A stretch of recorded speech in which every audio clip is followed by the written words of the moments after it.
Laking pagkapahiya daw ni Chis Escudero sa tinuran ng presidente ay talagang kahit sino, kahit sino talagang mapapahiya. At yung dating na tong si PBBM, tinatawanan niya lang eh. Napaka-casual nung kanyang binitawang statement na yon. Napaka-casual. Tila ba biro, pero tusok na tusok kay Chis Escudero at syempre doon sa mga senators na naandun sa pagtitipon na yan. Nga naman, gusto nyo daw palang mag-apply sa Supreme Court, kaya pala kayo nagkakaganyan. Sabay tawa. Doon ko lalong sinuportahan etong nasa Malacanang kasi yung kanyang pag-atake, kaiba eh. Kakaiba. Tila ba matatawa ka na ewan, napaka-relaxed nung kanyang pagkakasabi.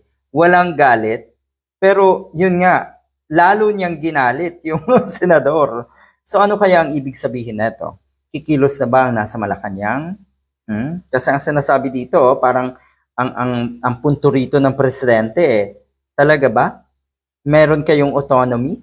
Pero anong nangyayari at parang kayo ay nagsasubmit sa Supreme Court? Gusto nyo bang maging parte ng Supreme Court? Ang sabi niya dito, nagkaroon lang ng autonomy.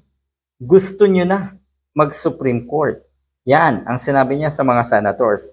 Naandun din siyempre si Aling Maliit. Alam niyo naman, nagkaroon lang daw ng autonomy, gusto na maging Supreme Court or mag-Supreme Court. Nag-a-apply na daw ba kayo? Now applying. Natawa tayo doon. Paano naman?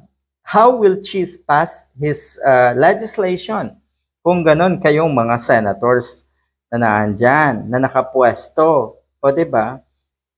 Dapat talaga ay magsalita etong nasa Malacanang. Alam natin na dadaanin sa diplomasya, dadaanin sa mahinahon na banat ni PBBM yung kanyang dapat sabihin at dapat banatan. Hindi katulad nung isa dyan na puro galit, makikitaan mo talaga ng pag-aalburuto at galit. Tila ba sumasabog nga, di ba, na bulkan etong si Sara Duterte. So talo kayo pagdating sa usapin ng pagiging mahinahon. Pero may punto.